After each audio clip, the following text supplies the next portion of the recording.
So today we're making wide band silver rings, and we're making them out of very thick argentium silver. We are using a 16 gauge sheet. Now it is very, very thick, but it makes a stunning ring.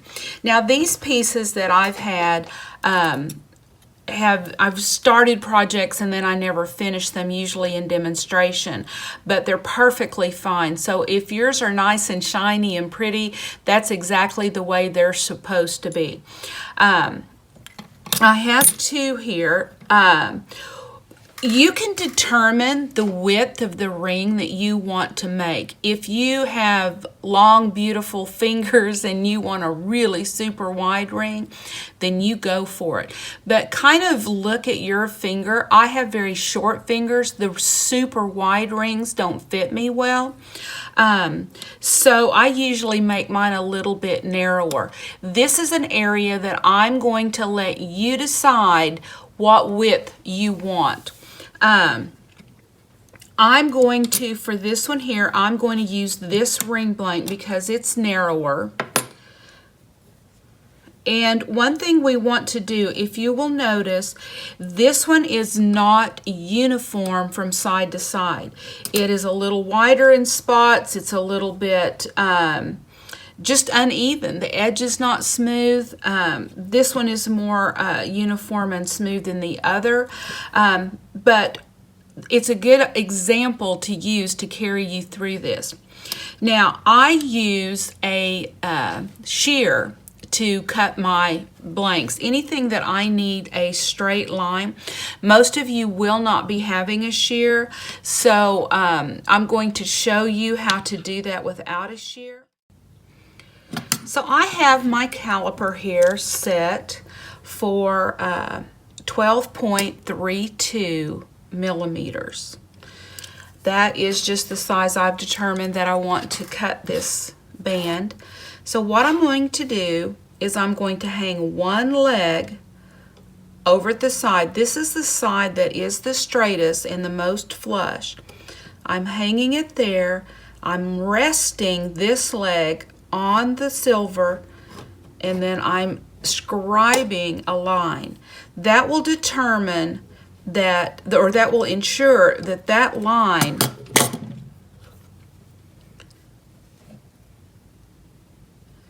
is completely parallel to the other one. Now, what you'll need to do is take your jeweler saw and stay right on that line. Now, you could mark it with a Sharpie, but that's going to give a lot of variance. Even the finest point Sharpies are wide enough that should your jewelry saw follow even within that line, you're going to get a wavy line.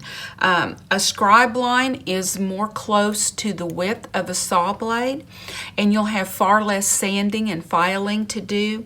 So if you do not have a caliper, you can use a scribe and a straight edge. Just determine that your width is correct, and then lay your ruler down and then scribe your line. But if you want to perfectly ensure a parallel line, then you'll need to use your caliper. So we're going to put that back. We're going to cut this. I'm going to go off camera. You guys know what to do. Just use your jewelry saw. I'll start out using my jewelry saw just to give you guys an example, and then we'll go from there. As with any sawing, you know that you're going to want to lubricate your saw. Now I'm going to hold this one across my bench pin and hold the end out. I'm going to put it right on that scribe line, and then I'm going to saw.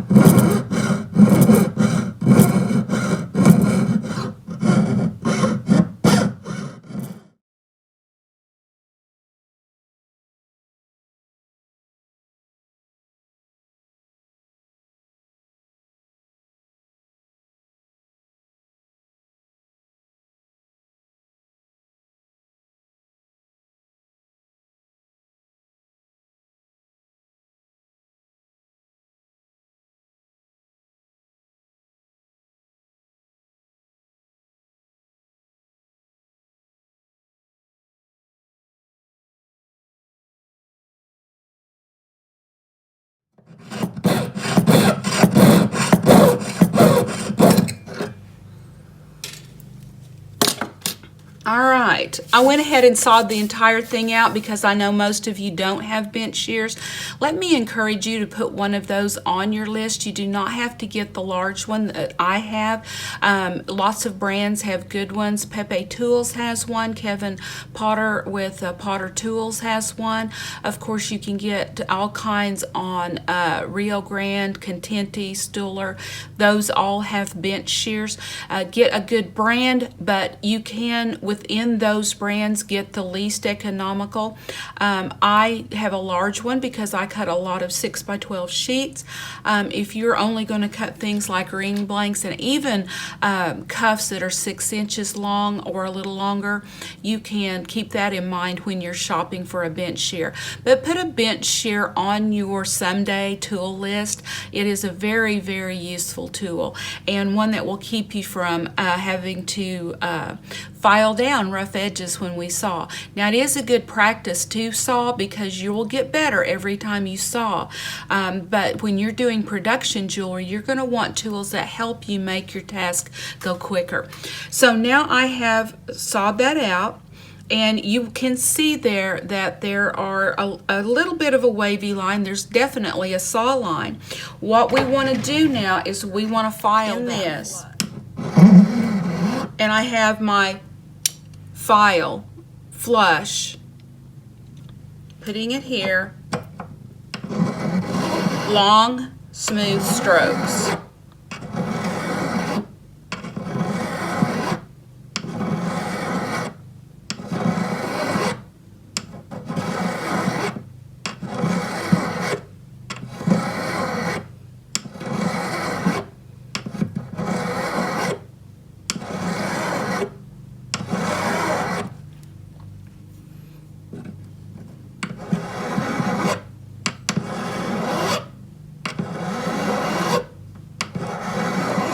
You'll be able to see as you're filing where there are smooth places. That is where your file has made contact and has filed it smooth.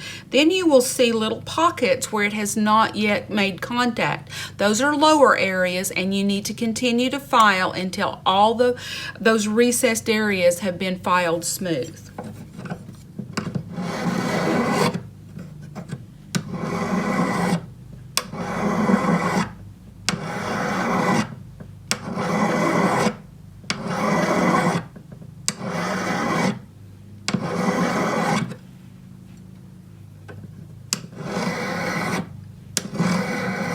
Now we are moving or removing quite a bit of metal here, and I hate to waste metal. That's another good reason to use the bench shear.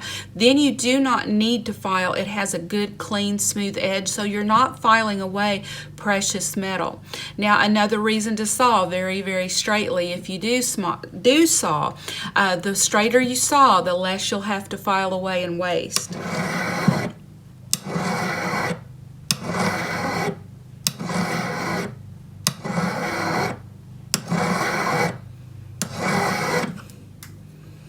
I'm going to look at my other end, or other side, excuse me, and I'm going to file it smooth.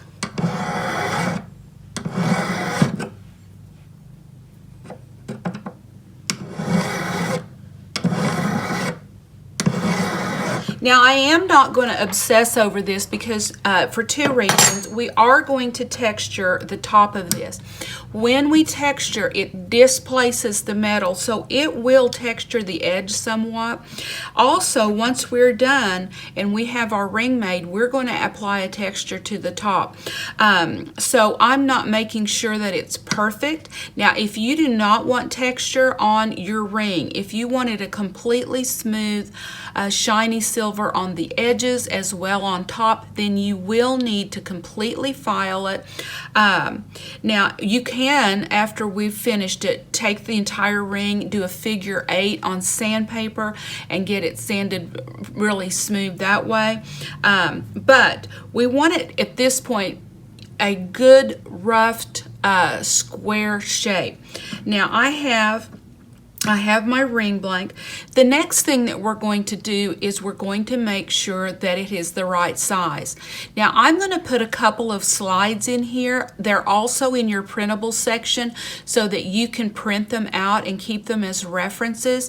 There are different ways to achieve your ring size. If you will measure and you will know your ring size, now unfortunately, a lot of the rings, blanks that you get, not blanks, but the measurements, the round rings you get, sometimes they're a little bit off, and sometimes they're even a little bit off from a ring mandrel. So one of the best ways to do it is to take something flat, like a strip of paper, measure your finger, okay, determine the size. You can buy the little measurement things that are paper, and you slide them through a slot, and it says this is a 7, an 8, a 9, and all the sizes in between. Once you have that circumference, and you could even trust, something, a measuring device such as this that's flexible. You can trust it to a degree, but what I would do is maybe try it a time or two just to see how accurate it is. And then once you have the interior circumference of the ring, then you're going to add the width. So you would either need to use the caliper to determine the width of the metal, add that onto the length, and then you're going to multiply it times pi, 3.1416.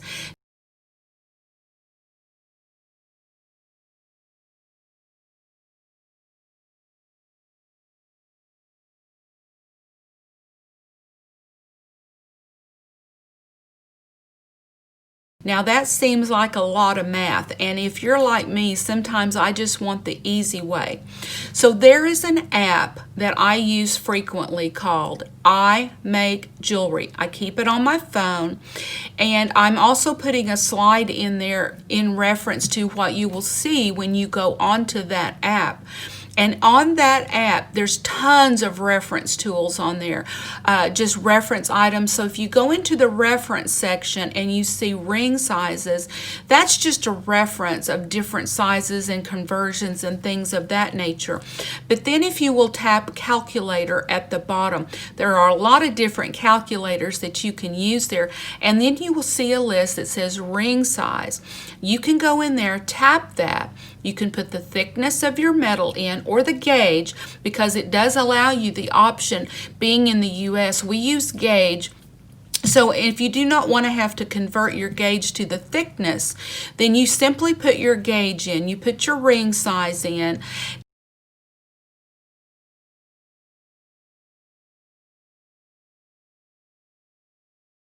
Now, if you're doing a ring that is over 4 millimeters wide, you're going to have to add 0.5 millimeter to that length in order to make it long enough. The wider a ring is, the more or the less movement it will have on your finger.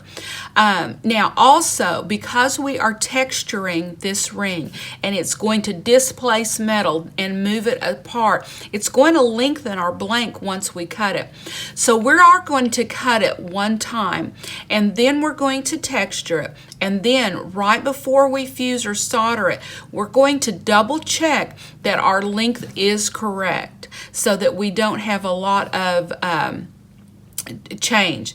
If you are not putting a heavy texture on your ring, for instance, if you're doing a very, very smooth texture, then you will want to measure one time, just double check it at the end, and file it smooth or sand it smooth to make sure that it's got a good flush joint.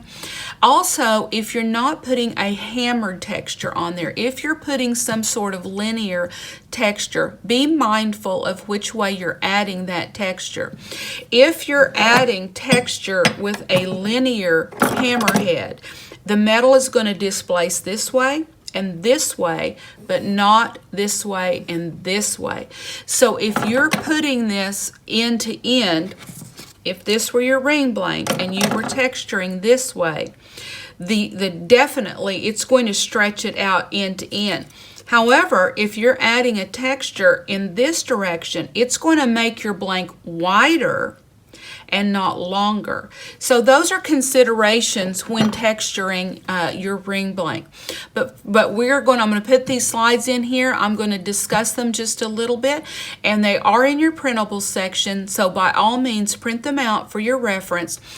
Take the time to check out the I Make Jewelry app, and I Make is one word. So I Make Jewelry app, and you can download on that on your phone, have it handy as a reference, or your iPad.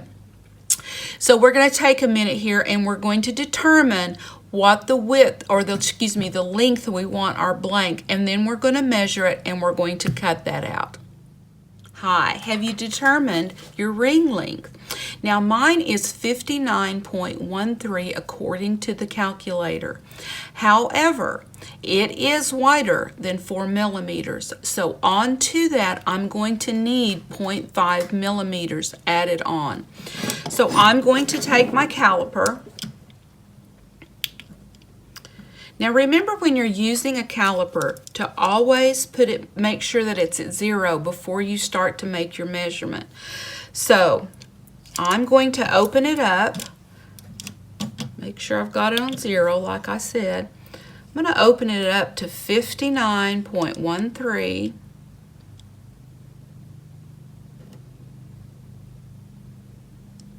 Now that's real finicky. So now I'm going to add half, so that would be 59.63.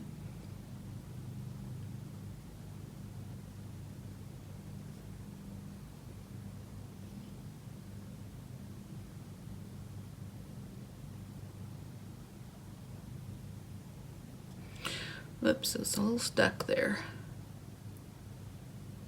There we go. I have my straight end,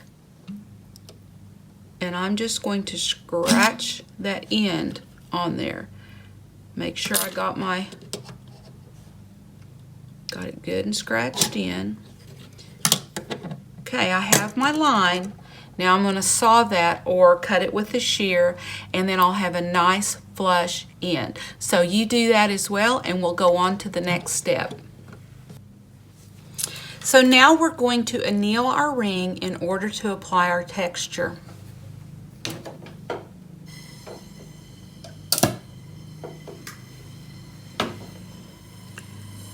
Now if you're new at annealing, one tip that you can do is you can put Sharpie all over your ring, and then as it fades away, you know that your ring is annealed. But we can also learn to do it just by looking at the color of the metal. Now I'm using a bushy flame, and we're going to point it straight down at the ring, and we're moving it back and forth. We're letting that bushy flame engulf our ring blank. And you will notice as it heats that there will be a rainbow effect following the flame, not in the flame, but following the flame. You will also notice that the metal itself will begin to turn a pale peachy color. Not the flame, the metal. It will not be a rosy pink, it will not be a hot pink. It will be a pale peachy color. And when you begin to see that, you can know that it is annealed, and there is that pale peachy color. Okay, I'm going to let it cool. Remember, with our gentium, we have to let it cool just a little bit in order so that it will not crack. Now, it is a much harder metal than even sterling, but in order for it to be hard, we have to allow it to cool. The molecular structure is different. It's not an inferior metal, it's just a little bit different in its chemical makeup. Now, you've heard me say this before, but I'm going to tell you again. It's good to remember that if the hot water skitters across it, it's too hot to quench. Now, Don't continue to drop water on it thinking you're going to cool it. That's almost as bad as quenching. But eventually, see, it almost sizzled. When you drop a bit of water on it and it sizzles, it's cool enough to quench. Now, if I were to leave this ring blank here on this block and let it cool and not come back and touch it till tomorrow, it would be very hard. It does need to be quenched, and it does in order to keep its annealed state. As I said, it's a much, much, much harder metal in the end than sterling. And obviously than fine silver. But it does need to be quenched in order that we can continue to work with it. Let's try one more time. Almost quenched, almost sizzled. There we go. Now I can pick it up and I can quench it. And because we did not use pickle, or use flux, I do not need to pickle it. I'm going to pick this up and I'm going to quench it. Okay, now we're ready to texture. So now that we have our ring blank annealed, we are going to texture. Now, you can texture or not texture your ring however you choose. If you use a round, balled in texture, you're going to get that traditional, typical hammered texture. But you can also use a cross-peen hammer and give it a linear shape. It is a beautiful texture and looks almost like water glistening on in a lake or an ocean or something. You could even use the flat side of a hammer such as this. Now it's curved, but it gives a totally different texture. So take a piece of scrap and kind of play around with it a little bit with different textures and different hammers, and choose one that you think would be the best for your ring. Now, when you're texturing, you're going to start in the middle and work your way out. Yes, this is one of those rings that already had some texture on it, but it's a very fine, tiny little texture. So since it's annealed, as I add this ball peen texture to it, you will see it change. I like to start in the middle and again gently hold my fingers down. Now I'm not forcing it down and pressing hard. I'm just resting it there. So as the metal is displaced, it will displace it and make it curl less than normal. Now, you do not need big, strong hammer blows. That is going to serve to harden your metal quicker. You'll have to anneal, and you're not going to get any better texture. This is a soft metal. We've annealed it, and so it's going to receive these hammer blows very well. Also, you do not need to grip that handle tightly like that. Just rest it in your hand and let it fly. Let gravity be your friend.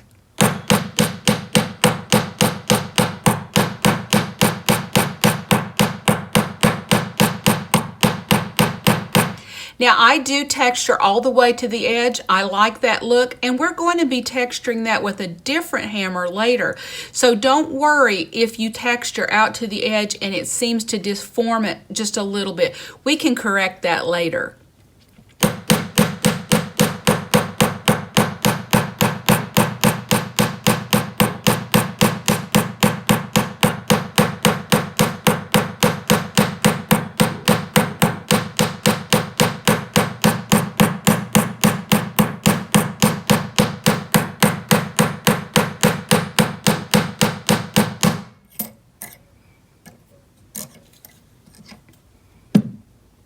You can see the change in the texture.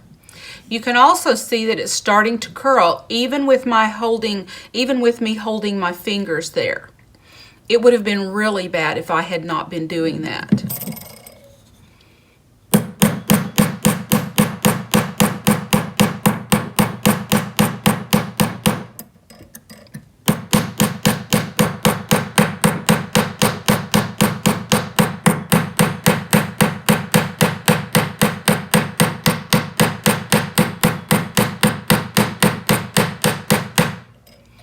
Now that I'm at the ends, I will hold it here and finish. Now I'm not going to hammer all the way to the end. I'm going to leave about a 2 millimeter strip that I am not going to texture.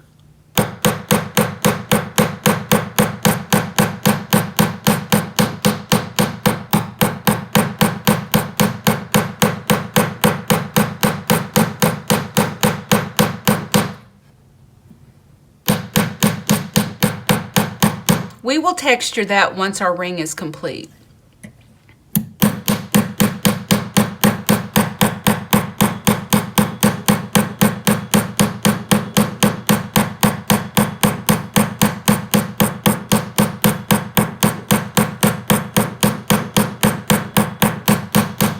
Once you think you're done, pick it up, take a careful look. If you see any spots that you've missed, just continue to texture until everything's overlapped and you have a full hammered texture.